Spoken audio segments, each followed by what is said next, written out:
All right, we are live. What's up, guys? This is kind of a spur of the moment, just quick live video. I don't have a whole lot specific to talk to you guys about today. I imagine that we may end up talking about just about anything.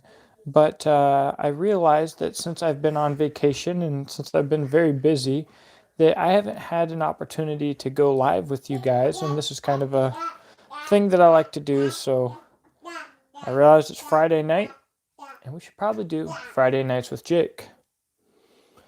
So we'll give everybody a second to get in here, whoever's going to get in here. And in the meantime, I should probably warn anybody watching. Hey Josh, what's up, bud?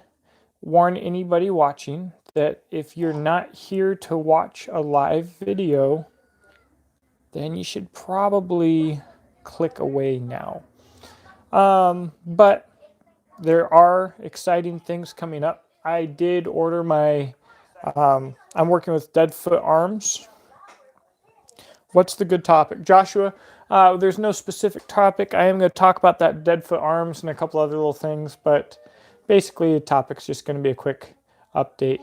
I just finished shooting 5 minutes ago. Lucky man. I'm going to hopefully get shooting this weekend, but I'm going to be really, really busy.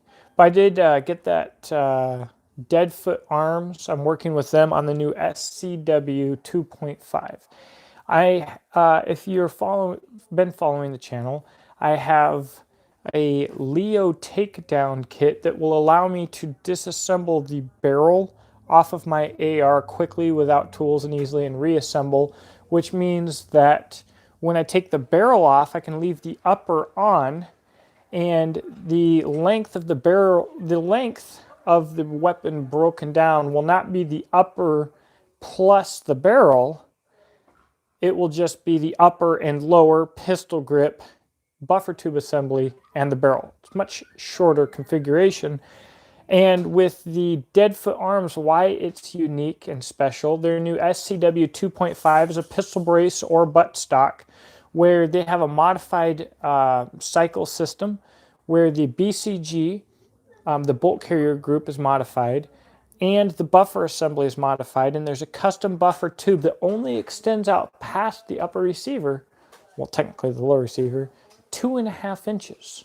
That is way shorter than a normal buffer tube or any PDW, anything that's out there.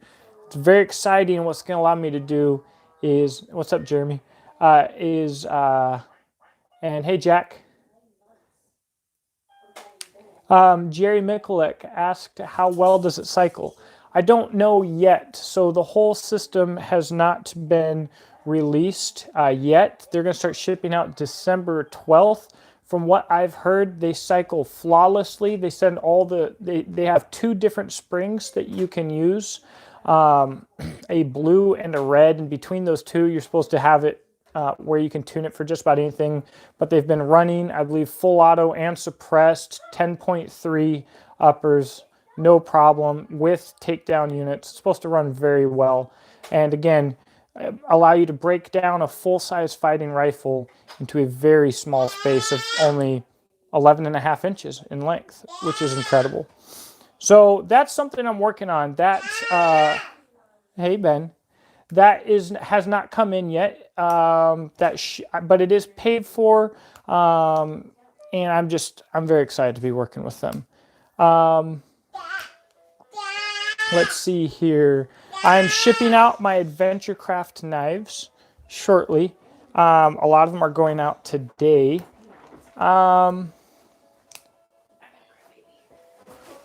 So that's about it. I'm going to have to wait on the upper receiver for that takedown build, just as finances allow me to make that happen. But the most difficult parts of that build are almost done.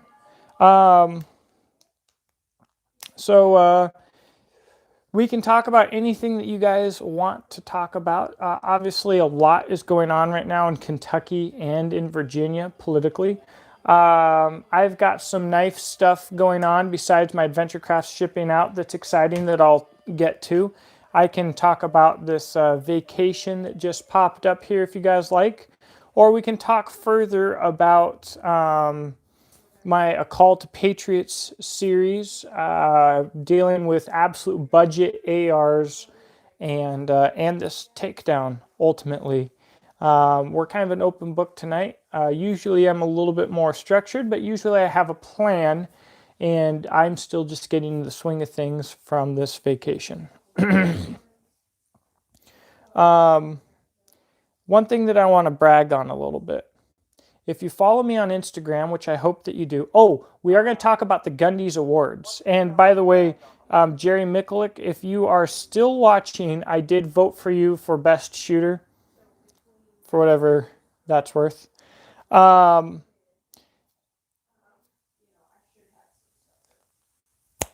on, Brain. So we'll talk about the GunDS real quick. So I think the GunDS is a pretty cool thing going on right now, where it is. Thank you, Jack. A pretty cool thing going on right now, where it is the first ever award for social media people, and they have multiple different categories. I'm entered in Best Outdoorsman and Most Likely to Survive the Apocalypse. And what's really cool about it is the prizes are for the voters. So you or anybody can vote 10 times a day, one time per category every day. And you are entered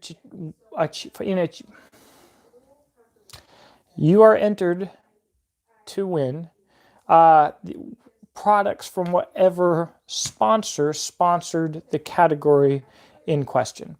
So what's cool about this, I think that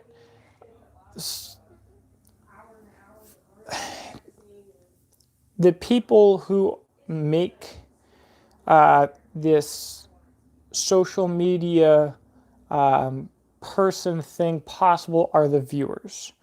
The viewers support us, the people putting content out. And so it's cool to see something that's not backed, that is not set up for us, it's set up for the viewer.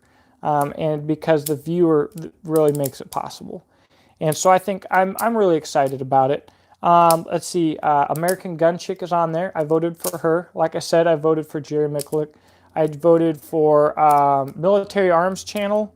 I think for most influential, I think I voted for Iraq Veteran 8888. And what's cool about this is I also found some new people. For instance, I believe it's the Tactical Preacher on there.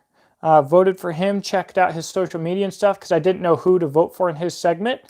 I looked at his Instagram, I looked at his Facebook. I liked a lot what he had to say, and I'm a new follower of his. So the GunDS is not only a way for you to enter to win some really cool stuff by voting for your favorite people, but it's also a way for you to find new people who do things that you're interested in. Let's see. Rice said, I live in Canada. It sucks over here. We never get any of the cool stuff like you guys do. This sounds sarcastic when I say it, and I regret saying it for that reason. I always say I feel bad for people who live anywhere else. And so that can certainly be taken the wrong way. But what I mean is, it is so hard for me to hear people and their limitations on firearms and speech and everyday life. And usually the people that I run into are in Great Britain, Australia, or Canada, and they tell me about the things they have to put up with. And it's a bummer deal. I mean, we're so blessed here in America, and it makes it even more frustrating that the American people are trying to piss it away. So, you know, it is what it is, but we got to keep what we got. We got to keep what we got. Adrian, good to meet you, bud. Thank you for tuning in, and good to meet you. So, Um, you know, as we're on this topic of freedom and how things are going, in the UK, I heard narwhal tusks are being made illegal. I'm not exactly sure about that. But Virginia and Kentucky, two states that are considered to be very conservative, just elected communists into office. And so they are both talking about red flag laws, which is the right of law enforcement with some vague criteria to come and confiscate firearms and kill anyone who gets in the way without due process. Something that America was very specifically not supposed to be set up for. And and I think people aren't taking it seriously enough, not even nearly seriously enough. And the problem is, people won't take anything seriously enough until they have to, and then when they have to, it's already too late.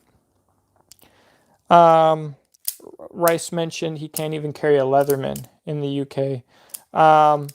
So I don't know if a lot of people know this. I did live in Germany for a year. Now, while I lived in Germany as a U.S. soldier, which normally wouldn't count, I did spend a lot of time on the economy. All the time that I could, in fact, I spent in Germany. Very little time on post. And I dated Germans and spoke a little bit of German and just did a lot of adventuring and traveling. But the only instance that I ever had with the Polizei, which maybe I'll tell you guys about sometime, was very positive. But I couldn't easily do anything that I wanted to do. So Germany was very hard for me because everything was very expensive. I could more easily afford to buy a German-made product from America and have it shipped to me in Germany than I could buying it on the economy due to their taxes and the costs of socialism. So and I couldn't go out and shoot. I couldn't carry my gun. I couldn't hunt. I couldn't really carry a knife or do the kind of camping that I like to do. What I like to do for camping, if you're not familiar, is I like to find a place that I like, and I like to walk wherever the heck I want randomly. And I like to pitch a tent, make a fire, maybe kill some things to eat, and then walk out. That's what I like to do. And even in America, in a lot of places, that's difficult to do, like in Texas, where almost everything's private property. And in certain places here in Kentucky, it was difficult to do as well. And a lot of the places I go to this day still request that you camp in camping spots. Obviously, they do this, and they have park rangers paid to enforce this because the average camper is looking to get away, get laid, and do drugs. And they don't want the whole park being destroyed or the whole area being destroyed. But anyways, those are the things I like to do. And in Germany, the only thing that anybody did was drink, get high, and trade STDs, none of which I was interested in, or dance, also not interested in. So it was hard for me. And if I could go back, I would certainly do things differently than I did. But it probably would have been better for me if I had not gone. Does anybody have any questions of me specifically? Since I haven't done any live shows in a while, since I haven't done any of these live shows in a little while, I figure somebody might have some questions. If you do, you can ask them at any time. The next thing that I want to talk about real quick is the path of this channel in the future. You may know that I have done some Christian videos, politics from the pulpit, and they're not popular, and I lose subscribers, and most people don't like it. But I'm going to continue doing it because this is my channel, and that's what I'm here for. And so what you do when you watch this channel is you watch me. You watch. I have valuable input to share with people from my experiences in the military, doing some law enforcement stuff and private training and shooting and doing some cool stuff and having seen combat and stuff like that. So I'm also a Christian and I have things to share about that. I also have survival experience. and I've done the professional, a bit of training on that side of things as well, and was in the boot camp for Alone on the History Channel, season 2. That's why I know all the Alone guys. And so, all the early Alone guys. So, I have things to share. This channel is about me trying to help other people because so much of this market is garbage. And everybody wants to mislead you to sell you something. My goal is to not do that, but more specifically, my goal is to encourage Christians specifically to get outside and to train, because there will be a time where you cannot buy or sell, you cannot own land, and people are going to be hunting you to kill you for about 7 years. Things are going to be really tough, and I'm afraid that before this happens, there'll be a great falling away. I'm afraid that nowadays, if you told Christians that they couldn't go shop at Target or Starbucks, that there would also be a great falling away. Such a pathetic state the church is in today. So those are things that are going to be talked about. The reason that I am into prepping, that I feel an obligation to train in firearms and survival, is because I know that at some point for me or my children or my grandchildren, this is coming. I want to have the knowledge needed to train them, and I want to encourage others to seek out that training as well, or even just to enjoy watching this channel, be motivated to get outside and do something, because everything is more harder than you think it is. So yeah, right. So I will continue doing some Bible studies. I'll probably film a little sermon that I'm doing tomorrow, and that's going to become a larger part of this channel. The other thing that's going to become a larger part of this channel is firearms. When I originally made the Prepper's Bunker, because originally it wasn't the Prepper's Bunker Outdoors. When I originally made the Prepper's Bunker, I thought that this channel was going to be almost entirely firearms and tactics. I was airborne infantryman, and I worked in an airborne cav unit doing RISTA, some long-range recon and type stuff. And so I created a kind of a mindset that I wanted to help pass on, called R&R for reconnaissance and resistance, which are the two primary capabilities of any inferior group of individuals, logistically and numerically inferior, logistically, technologically, and numerically inferior. The primary goal of any group like that will be simply resistance and recon. The option of assault is really not there outside of potentially ambush. So these were the things I thought I was going to work on, and I had kind of a channel changing event very early on. I started with a little bit of knives because I'm interested in survival, but then I'd made a film for an application to be on Alone. And then I was, through the process, picked to be one of the last 20 people who were actually tested to be on Alone. And not that that means a whole lot, but I met all of the people that were there, and I got onto this huge survival drive. And with the huge survival drive, it influenced my channel heavily, and a lot of it was about knives. So I've been doing a lot of knife stuff. That's going to change a little bit. I'm going to certainly stay heavily into the knife stuff because I'm a knife junkie, but I have to incorporate more firearms and training into this channel. And so I have Mariah took fighting pistol at Tactical Response. That video needs to go up soon. She's got a review that she's going to be doing on a concealed carry belt fairly soon. We got to talk about the Glock 48 fairly soon. We have well over 1,000 rounds through it. Probably closer, coming up on 2,000 rounds. And I got to talk to you guys about AR stuff, because everybody out there wants to steal your money, and most of them don't want to do it. They don't want to do it to better you. Are you going to shoot better because you have a $500 training, a $500 trigger, or because you invest $500 in training. I guarantee you it's uncomparable, okay?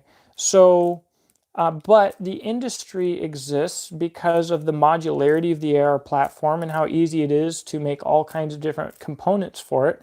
And that's great. And I'm glad that it's gotten so popular. But it's very easy to get lost, especially if you don't have the most important experience, most likely, to have with an AR, to understand what might be needed and what might not be needed, is to spend a few thousand hours walking around with a backpack and body armor and that AR. You'll quickly realize, like, oh, this giant charging handle here that I can freaking pull with my nose in the middle of a firefight is stupid. It's getting caught on my gear and screwing with my bolt while I'm walking, while I'm absolutely exhausted and feel like just passing out. I have to sit here and look at this charging handle, and why? Just why? And yet people will go spend $100 on it instead of buying like 500 rounds of ammo. So that's the kind of stuff we got to talk about in this channel. Yeah, Rice mentioned it's all crown land. It's not different here. The people are supposed to own the government, and the people are supposed to own public land, but we don't. The government does. It's still crown land. They just do it under a different name. We're all slaves. We generate revenue for the state, whether you do it for a president that's being manipulated, who's just a figure, or if you do it for the crown, which in the UK is also completely just a figure, or whatever. It doesn't matter. We're still just generating revenue for the crown. So luckily, things are a little bit more lenient here, mostly because of our traditions. Clearly the government cares very little about the Constitution, and they want everybody to be ignorant of the Constitution so that they can do that. But if they could do all of that here, they would, and they will, and that makes it hard. Screw them. Do what you gotta do. You have to get out and learn. And if part of that is not being seen by anybody because you're not supposed to be out there, it's probably even better. All right.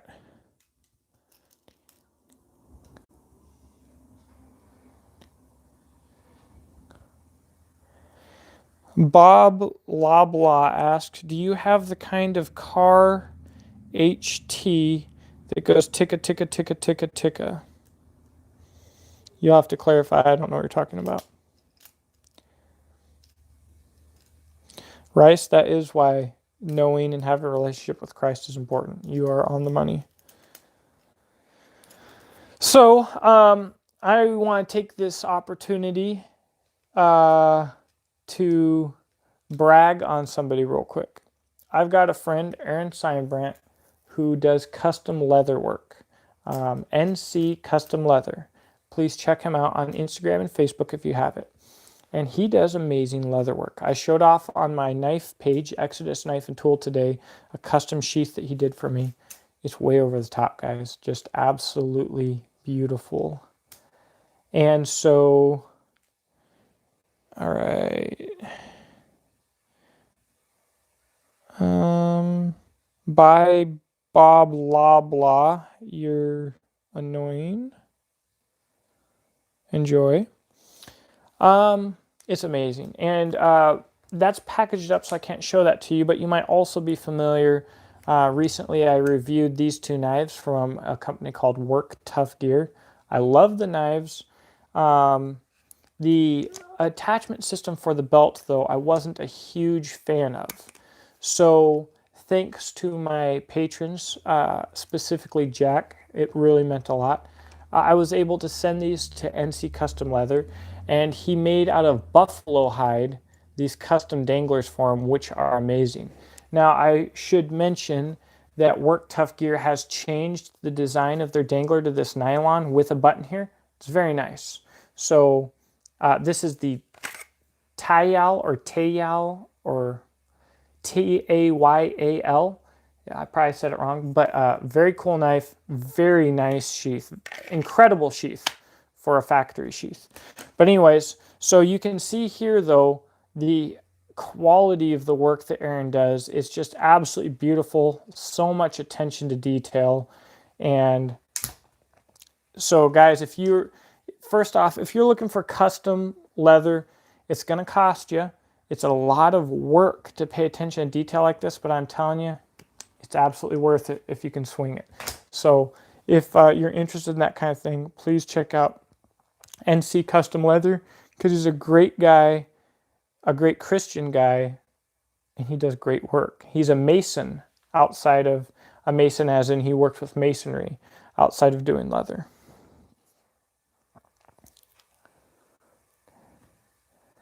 I am loving how many trolls we're getting here. I haven't had this many trolls in like a while. There's one troll. One troll with multiple accounts, but that's actually a really good thing. People don't realize this. I ask everybody who watches my videos to give me a thumbs down in the video, because it shows that there's some kind of controversy, some kind of discussion going on, and trolls are better for a channel in many ways than followers. And so I haven't had really any trolls or haters in quite some time, so I'm glad to see a couple douchebags popping up. I probably shouldn't block them out, but they're annoying.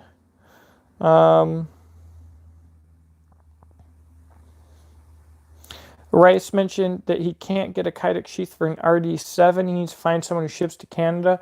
I'm sure Yellowhawk Custom Kydex would do it. I'm sure Black Bear Custom Kydex would do it. And I'm sure Armatus Carry Solutions would do it. And I'm sure that Grizzly Outdoors would do it. I would say most likely the people who'd probably have one on hand potentially so that they could make one and ship it straight out to you would probably be Armatus or Grizzly Outdoors. Make sure to check them out on Instagram. You can hit them up and they will let you know. That would probably be the best way to go.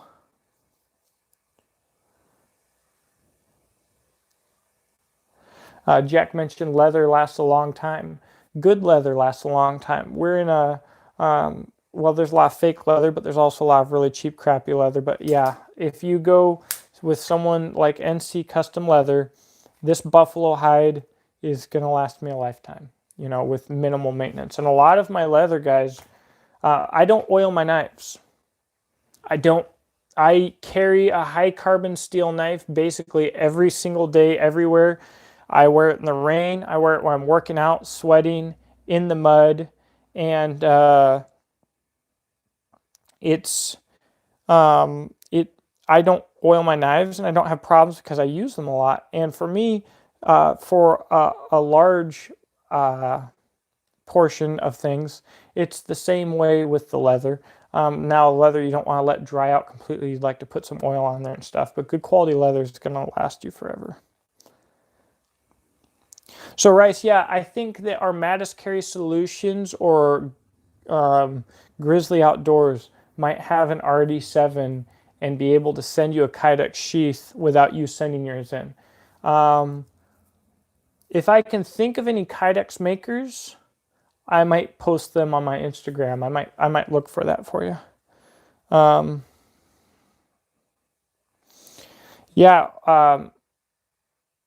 Weston, if I had a family knife and I was looking for a leather sheath, seriously, I also like Positive Made Leathercraft, Dave Puzon. Either of these guys are just going to absolutely knock it out of the park for you.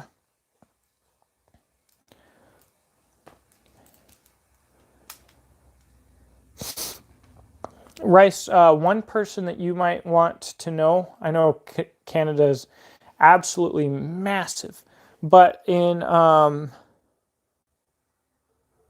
northwestern corner up in the Yukon, I have a friend named Jose Amoedo, and I'm sorry to butcher your name, Jose, if you ever see this, your last name, I'm sure I did. He's a Spanish guy, and he can do just about anything. He could, and he actually does the full contact medieval combat. But if you're ever looking to learn from someone, he is amazing. I have a custom knife from him, and it's my favorite knife.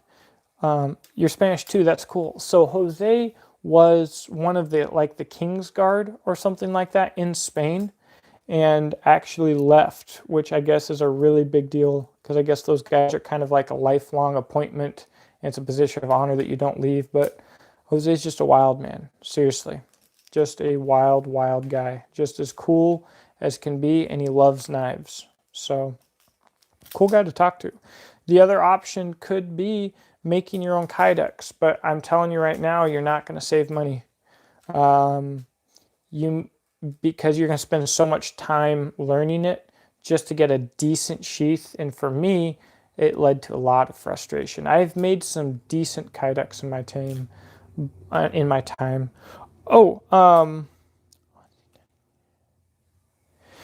Gun Cotton mentioned On Scene Tactical in Ontario, Canada makes kydex. So there you go, Rice. That might be an option for you. Let's see. So, where's it again? Oh, someone asked about Ontario knives and my situation with the SP53 up a little bit higher. Ontario, I actually contacted them, and I've had problems with both SP53s that I got, and they offered to fix it by putting some tape on the tang and putting it back in there. Long story short, what happened is they were using stock thickness that instead of a 1/4 inch was 0.220, so it was 3/100ths of an inch too thin, and they're trying to stick it in the same handle and obviously having problems. They offered to put some tape on there, and I told them I don't want a fix like that. So they were supposed to send me an SP10. This was probably a month ago. I don't know what's happened. I sent them an email. I haven't gotten a reply back. So who knows? It's not good. It is what it is. All right. So we talked a little bit about leather, some custom kydex. Oh, the one from the Philippines. Yes. Yes. Yeah. NC Custom Leather Aaron would do that thing justice. Good Christian guy, someone that you want to talk to regardless. Yeah, Rice. That first they told me that they use JB Weld, and then they talked about the tape thing for fixing these. I like Ontario. Honestly, people think that I don't like them because I've been on them recently. I honestly do. I talked to Touge, and I think now their president, Andrew Yates, and I was supposed to work with them and be an affiliate for them, but that's another thing I have to talk about, is affiliateship, but it didn't work out at the time because of my website. But I like Ontario a lot. I really do. But this channel can't be bought. And the experiences that I have, I'm going to share. That's why I'm here. And if I wasn't going to do that, and if I wasn't going to tell the truth, what would be the point of having a channel? What would be the point of being a subscriber or watching if you thought that I was going to keep things quiet from manufacturer because I liked them or because they motivated me to do so? So I can't do that. So I like Ontario a lot. I think they're screwing up because they've got a big military contract. They're just letting their knives sell out. They must be shipping factory seconds. I'm not impressed with how they're handling things. I'm sure it comes down to the numbers and suits telling them what they had to do. But, it is what it is. Well, see, they did replace the knife altogether, and the one that they sent was also bad. And so they had a whole batch of knives that are bad. They're filling them with JB Weld or tape or something else, and it's not a good deal. A Gun Cotton mentioned, I'm going to do a video about this actually. Essie just announced a bunch of new sculpted G10 and micarta handles and S35 VN, and they just introduced a new loaner program. So you can go to Essie.com You can pay $15.99 for shipping, and they will send you the knife that they have in stock of your choice, a user knife, most likely not a new one, and you can try it for 2 weeks and decide if you like it or not. And then you can ship it back to them. And so I'm afraid of them getting burnt and dropping that program. I don't want them to lose money from it.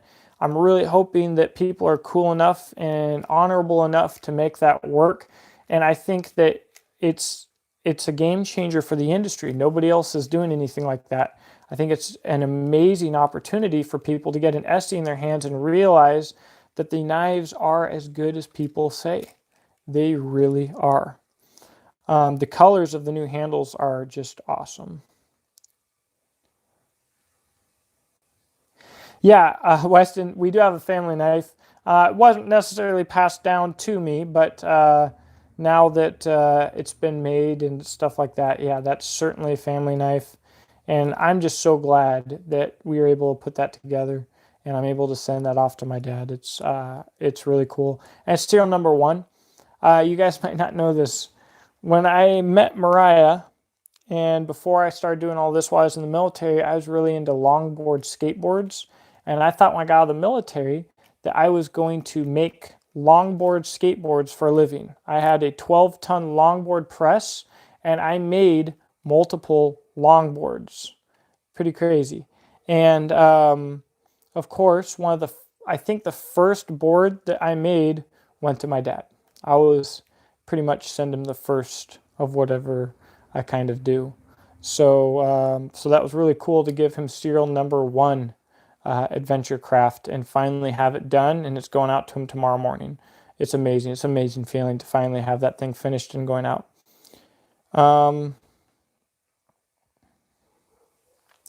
So Rice mentioned a lot of people like ESEE. The Rat 7 is a precursor, and it's a little longer than the SE6. So the ESEE compared to Ontario thing, the Rat 7 is kind of a precursor, being that ESEE had it made by Ontario before they had it made by Rowan Manufacturing. And this is where I don't like Ontario's, how they handled that whole situation, I think is not honorable.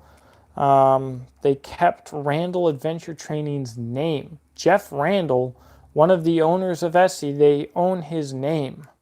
And they continue using knives, advertising his name that he has nothing to do with in his designs. I don't like it.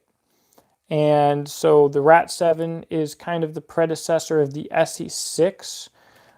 If length though is important, and if you can swing it, because prices on Ontario's are unquestionably good, but if you can swing it, the Hungless 2 might be something to consider. It's an 8.5-inch blade and the whole Hungless handle. It's amazing. And so I have a good example right next to me. This is the Hogue EXF01. I love Hogue knives, just like I love ESEE knives. This is a very similar sized knife to the Rat 7, except it is a 1/4 of an inch thick. It is A2 Cerakoted with some amazingly sculpted G10 grips. Obviously, Hogue is pretty much the king of G10. And so, but a knife this size, like the Rat 7, does not chop well. It's almost not worth the effort. It's just not what it's for. The extra length really, besides maybe a tactical advantage to some degree, is best for giving you enough length to split through your wood batoning, and it is very handy for that. But when you move up to a blade like the ESEE Hungless 2, or if we're going to talk about Ontario, even the RTAC 2, which is considerably larger though, you actually get into having chopping capability, and it's an incredible advantage to have, especially when you need it.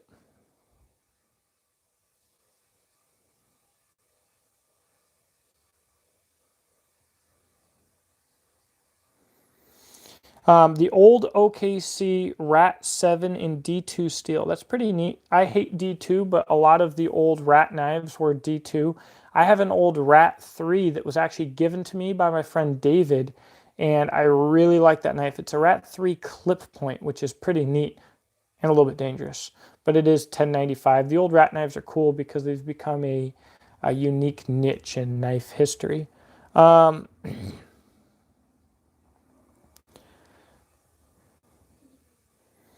Jack, I saw that you won one of Michael Shagot's knives. That's so cool. My next adventure will be with a Polish tracker. His knives are so nice. They're so cool. Uh, I'm glad that I recommended them to you, but you don't have to thank me because I recommended him to you because of his quality. I mean, I love his stuff, and I'm so glad that you got some examples of it because it's so cool, and it's just, to me, the things that he does are very unique, very well done. Fit and finish is amazing. Fit in the hand is just phenomenal. I'm really glad that you got some. I hope you have a lot of fun with them.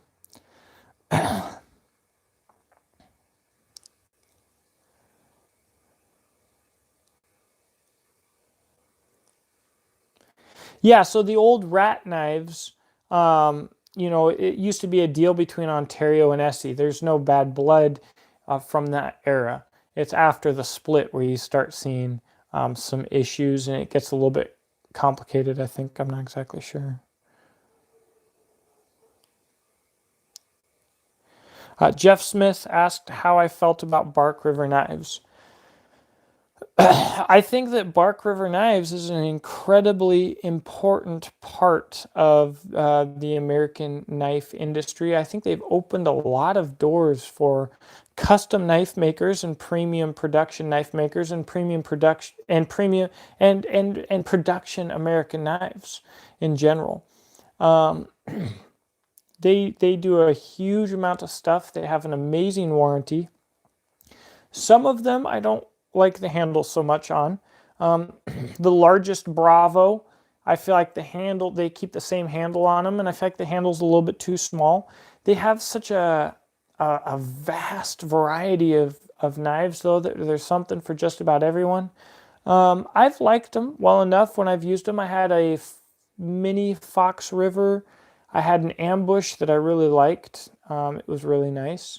And I had a Bushcrafter Light, which I liked well enough. And so I think they're a good American brand with a great warranty, and they stand behind their stuff well. Um, so they use good steels. They have good steel selection.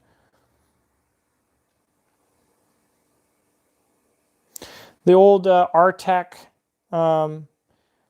being 1095 is cool before 5160. I actually do prefer the 5160, and I'm one of the few people that think probably that Ontario's new switch to 1075 is awesome. Phenomenal. I'm so happy about it. 1075 is going to be tougher than 1095. It's going to be easier to sharpen. It's not going to hold an edge quite as long. But for a budget knife like Ontario, having a little bit of extra toughness that could make up for any kind of issues somewhere else is a good thing. And if it helps them keep the prices down lower, more power to them. But they know their stuff with their 1095, and Ontario's been in the business for kind of a long time. They've kind of been heat treating for quite a while. So I think Ontario just offers such an incredible value. Yeah, their sheaths used to be okay, I think, especially for what you pay for them. I always say that if you like a knife, if you like a production knife, the sheath was free. And if you like the knife, it is worth a custom sheath across the board. Now, people will say it should come with a good sheath from the get-go. Well, if it came with a good sheath from the get-go, 90% of their buyers wouldn't shell out the money for it. Therefore, they wouldn't be able to make enough to get the profit margins to be right and to get the price down, and the knife wouldn't exist. So they have to be able to sell these knives. if they didn't sell them with a crappy sheath. The sheaths are freaking expensive, guys. My knives, Exodus knife and tool, even these little tiny knives, I'd be able to sell them for close to $100 without sheaths. It is what it is. I get premium sheaths from Grizzly Outdoors. It takes a long time, and I sell my knives with a premium sheath. But I'm in the future, I'm working on having a more affordable option for the person who doesn't want to shell out that kind of money and doesn't care that much about their sheaths anyways, or who just wants a knife with a basic sheath. They might update it later. That's something that I'm working on that's very important. But sheaths, guys, a good sheath is as valuable as a good knife. Just like a good scope is as valuable as a good rifle.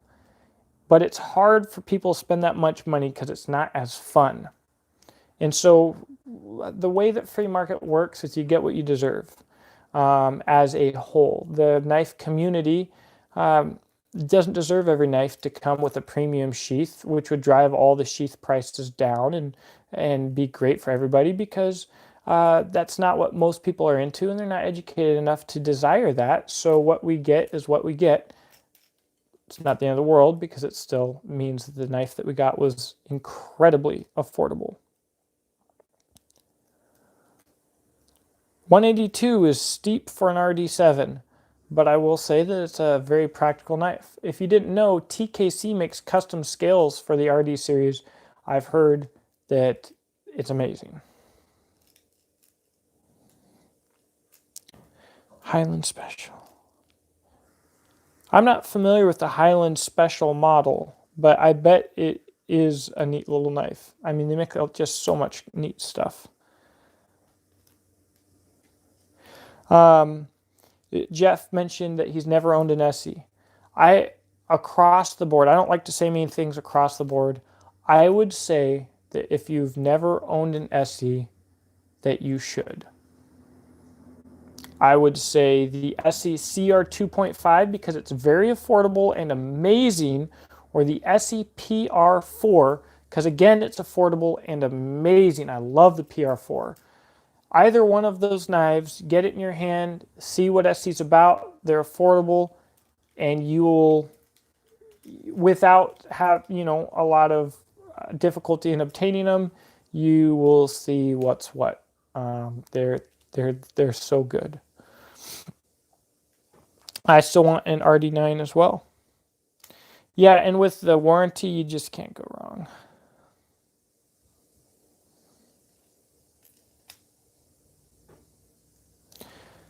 Okay, yeah, if you have to get custom scales for it, Rice, let me know here or in the comments somewhere else, or through my email, thepreppersbunkeroutdoors@gmail.com, or Instagram, anywhere. Get a hold of me anywhere. I'll tell you where to get them, no problem. Oh, Highland Special is part of the Fox River line. Very cool. Nice. So I'm a little bit weird. I'm going to have to go here in a moment because my phone's about to die. But some of my subscribers will probably have gathered that typically I usually like very small knives. Did I already mention this? The Tactical Pterodactyl Medium Camper. Total knife is 6 inches. I like small knives, and I like big knives. I wouldn't consider this 7-inch blade a big knife. And I haven't spent a lot of time with medium knives, and I don't usually prefer them, but I'm starting to carry a saw more often now, and I'm starting to like medium knives more. But yeah, I really like my little knives, and I really like my big knives, and I carry a fixed blade knife almost every single day, especially since my Adventure Craft and this, and my Mineral Mountain Hatchet Works Maquette. Those 3 mini fixed blades I love carrying every single day. All right, guys. Well, I think I'm going to have to get going here. My phone just flashed at me that's at 10%, and if I don't play my cards right, my phone very quickly goes from 10% to 0%. Am I ever going to get into tactics again? Any thoughts on LBE? I absolutely am going to get on into tactics again. I was talking about that a little bit earlier. Tactics and firearms. Specifically, I need to get into clover leafing. I did a little bit on ambush. I'm going to come back to that.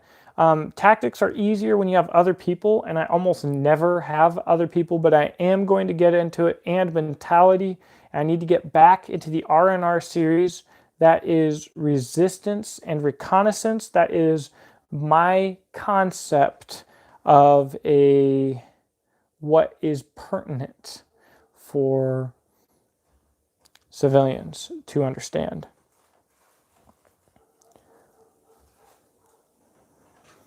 Rice says I should get into doing kydex sheaths. I've tried it. It's really hard. It is absolutely an art just as much as making a knife, which is why I appreciate custom knife makers so much. And so I can make some kydex sheaths, and I can make some pretty good ones if the knife lends itself well to kydex. But I cannot get that extra 10% that makes a pretty good sheath into an amazing sheath.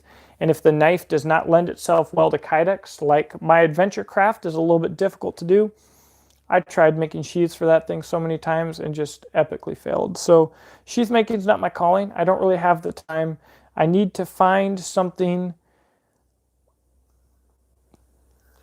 different.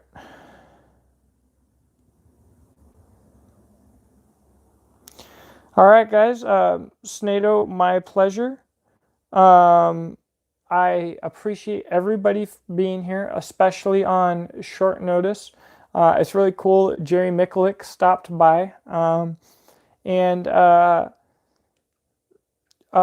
mean, subscribe, stick around. Guys, if you want to see something, let me know, and I'll try and get it done. If you want information, contact me through the comments section, through my email, thepreppersbunkeroutdoors@gmail.com, through my Facebook public figure page, Jacob Beach Peterson, through my Instagram, The Preppers Bunker Outdoors, or wherever else you find me. Beach and Tactical, Exodus Knife and Tool, Tuck the Tactical Cattle Dog, The Hidden Holler Homestead, Jake's Two-Wheeled Adventures, any of that crap.